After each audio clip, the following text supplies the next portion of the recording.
반갑습니다. 오랜만에 녹화 수업에서 만나게 되었네요.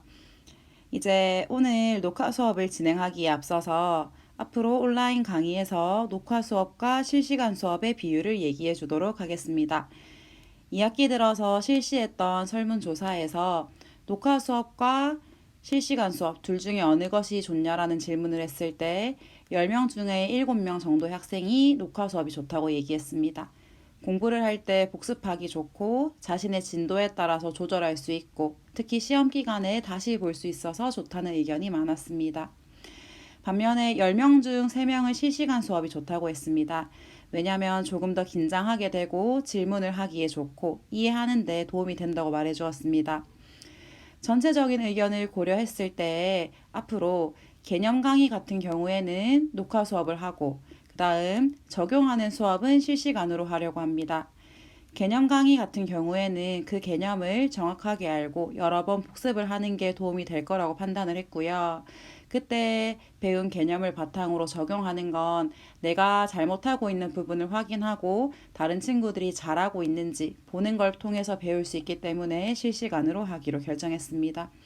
그러니 앞으로는 실시간과 녹화 수업이 병행된다고 알고 있어 주세요. 오늘은 국어학습지 2번을 하게 될 겁니다.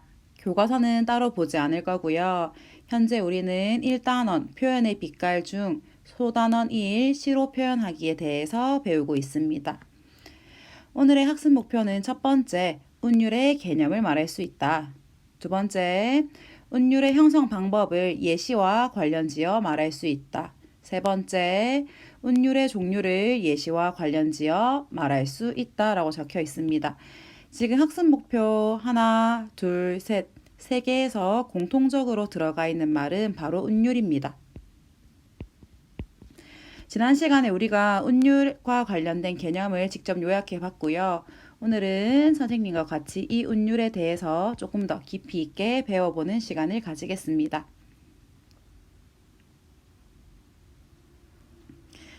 오늘의 수업, 지난 시간에 개별적으로 정리한 내용을 선생님과 함께 정리해 봅시다 라고 적혀 있네요.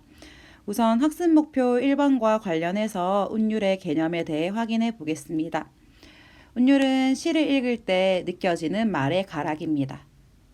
이러한 운율은 어떠한 특징이 있는지 살펴보면 운율은 시에 음악성을 부여합니다.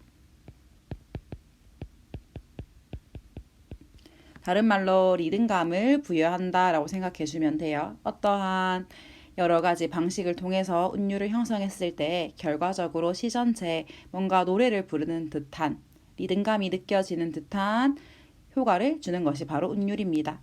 특히 이러한 운율은 운율의 형성 방법, 지난 시간에 읽어봤을 때 동일한 자음이나 모음의 땡땡, 같은 음절이나 낱말의 땡땡 이런 식으로 땡땡에 들어가는 말을 한번 잘 기억해 보면 좋겠습니다. 다시 말해서 운율은 규칙적인 반복을 통해 만들어집니다. 자음과 모음을 반복할 수도 있고요. 어떠한 낱말을 반복할 수도 있고요. 글자 수를 반복하거나 소리의 덩이를 반복하거나 문장 구조를 반복하는 등 여러 가지 형태의 반복을 통해서 운율이 만들어진다라고 알고 있으면 되겠습니다. 이러한 반복을 통해서 운율이 음악성을 부여한다라고 잘 기억해 놓고 운율의 개념을 정리해 보도록 하겠습니다.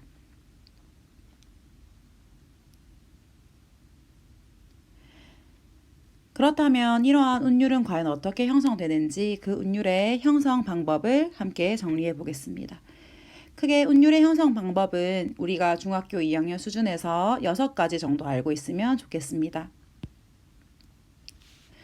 작은 단위부터 살펴보도록 할게요.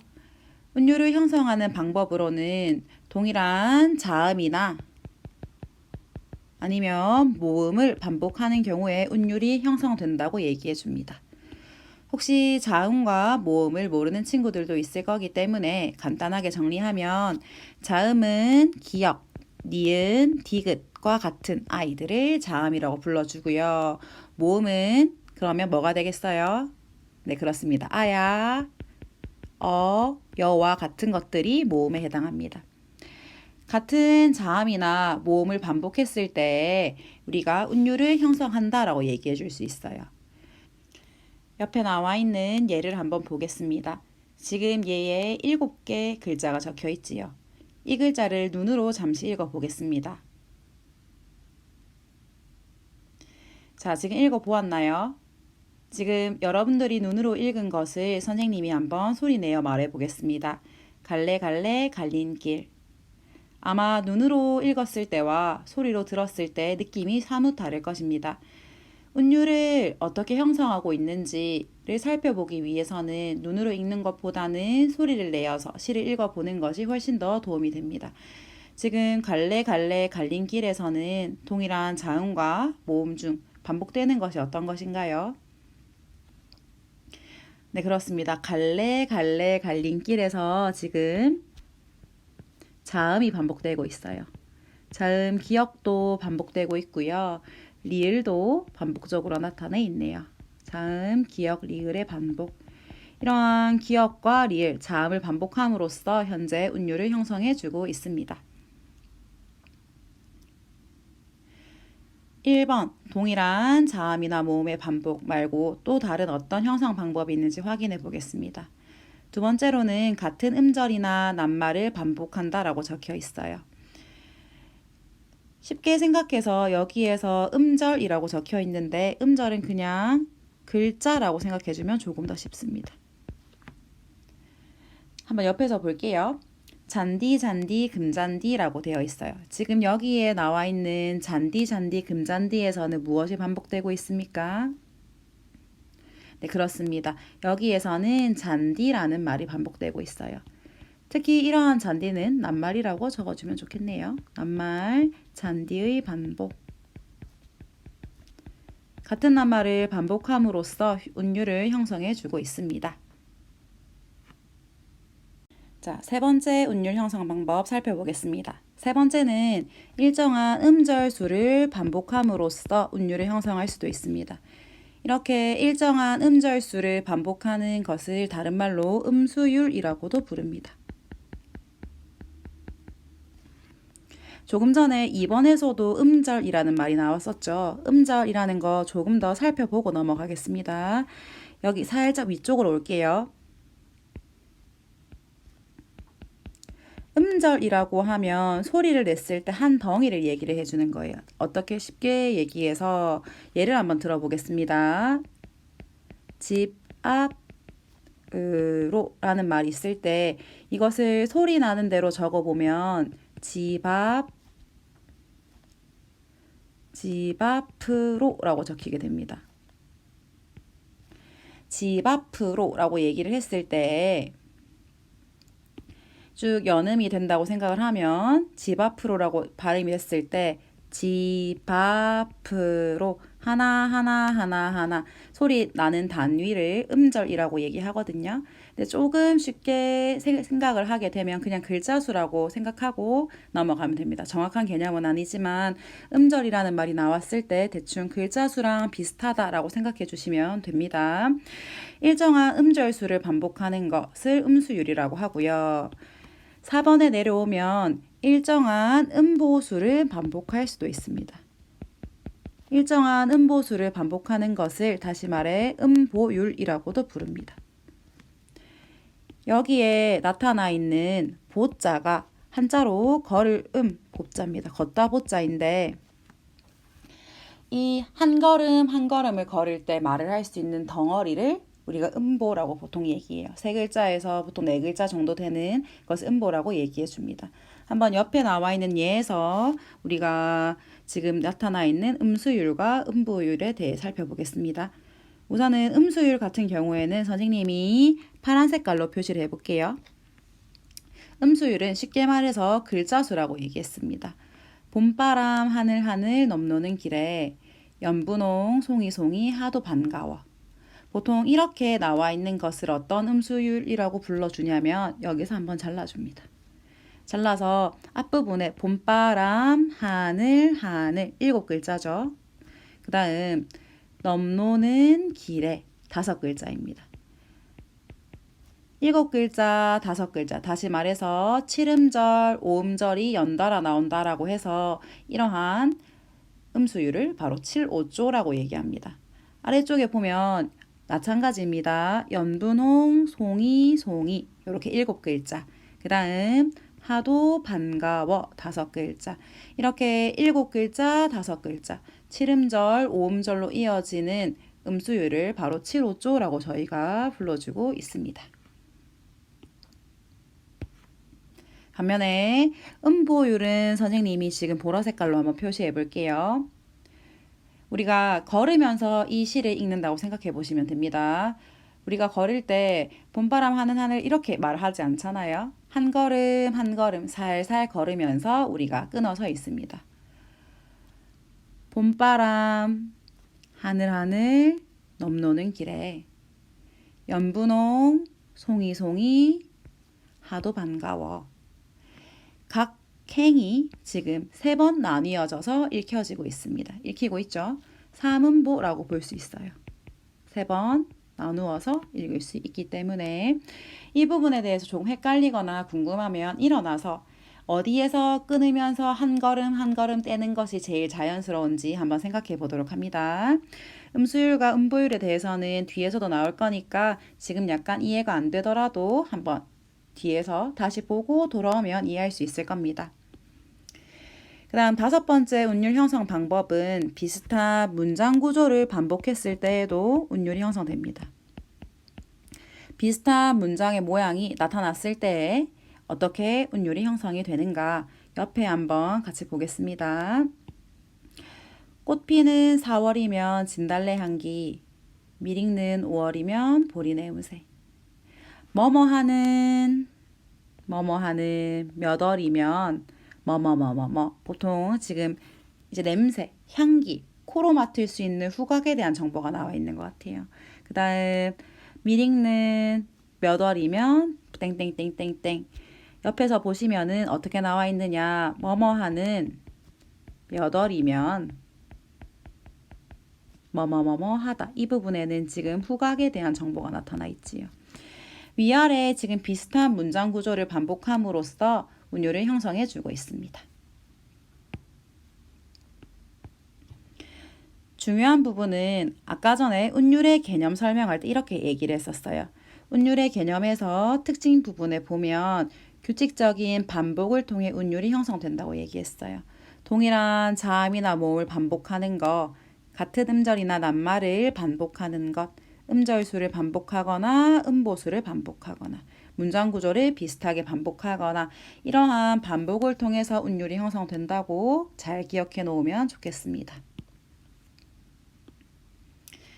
이제 그 다음 음성상징어에 대해서 한번 보겠습니다. 음성상징어는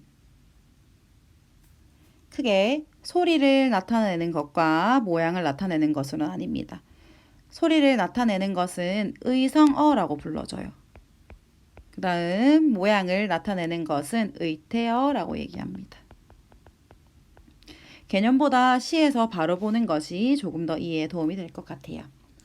김소월의 길이라는 시를 보면 어제도 하룻밤 나그네 집에 가마귀 가와꽉 울며 새었소 라고 적혀 있습니다.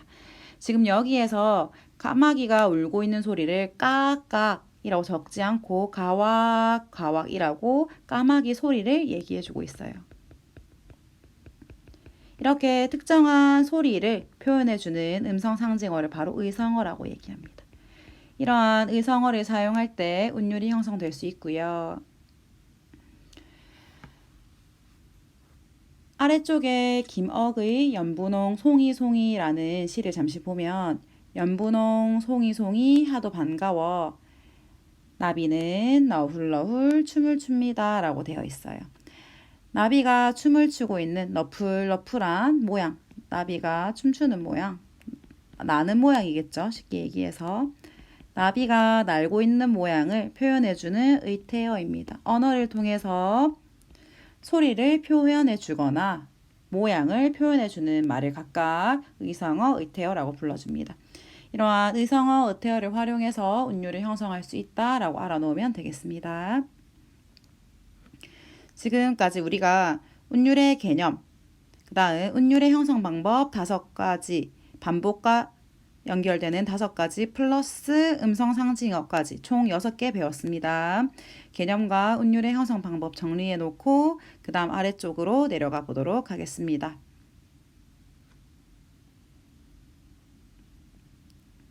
자, 운율의 종류 한번 같이 보도록 하겠습니다.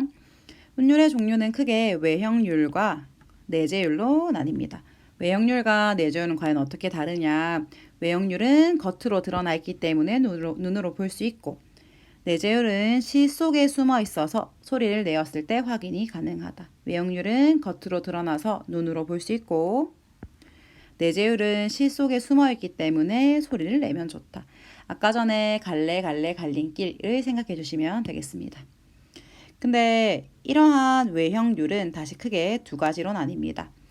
일정한 수의 음절이 규칙적으로 반복되면서 만들어지는 것, 음절이 반복되는 것을 음수율, 쉽게 말해서 글자 수가 반복되는 것이라고 아까 얘기했었죠. 음수율이라고 얘기하고, 끊어있는 말의 덩어리, 끊어읽기, 어디서 말을 쉬는지를 살펴보는 것이 바로 음보율입니다. 음수율과 음보율이 외형률 속에 포함되어 있는 거예요. 아까 전에 운율 형성 방법에서도 한번 봤었죠. 위에서 보면 여기에 나와 있습니다. 동그라미 3번, 동그라미 4번에 보면 음수율, 음보율이라고 적혀 있어요. 아래쪽에서 예시를 통해서 음수율과 음보율에 대해 조금 더 살펴보겠습니다. 음수율은 선생님이 파란 색깔로 표시를 할 거고요.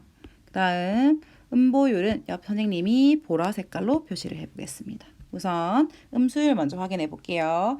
음수율은 글자 수라고 얘기했습니다. 보통 시조에서 잘 드러나는데 한번 보겠습니다. 정몽주의 시조예요. 이 몸이 죽고 죽어 100번 고쳐 죽어 백골이 진토되어 넋이라도 있고 없고 임향한 일편단심이야 가실줄이 있으랴. 여기에서 보면 음수율은 이렇게 봐주시면 됩니다. 이 몸이 죽고 죽어 하나 둘 셋 하나 둘 셋 넷 세 글자 네 글자가 연속적으로 나오고 있어요. 3음절 4음절 뒤에도 한번 보겠습니다. 100번 고쳐 죽어 3음절 4음절 이렇게 나와 있지요. 지금 이 부분에서 보면 세 글자 네 글자 세 글자 네 글자가 반복되고 있습니다. 3, 4조가 드러나고요. 백골이 진토되어 마찬가지로 3, 4조지요. 그 다음에 넋이라도 있고 없고 에서는 조금 달라집니다. 하나 둘 셋 넷 하나 둘 셋 넷 여기에서는 네 글자 네 글자가 나오니까 4, 4조가 쓰이고 있어요. 아래쪽은 이러한 3, 4조 혹은 4, 4조와 조금 다릅니다. 위에서 두 부분에 3, 4조 혹은 4, 4조가 쓰이고 있네 정도 정리해 놓으시면 되겠습니다.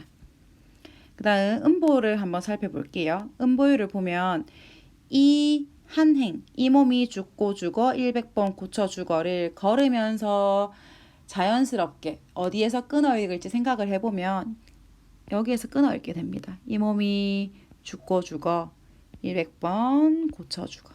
지금 한 행이 한 덩어리, 두 덩어리, 세 덩어리, 네 덩어리로 나뉩니다. 마찬가지 백골이 진토되어 넋이라도 있고 없고 마찬가지 네 덩이 임향한 일편단심이야 가실줄이 있으랴.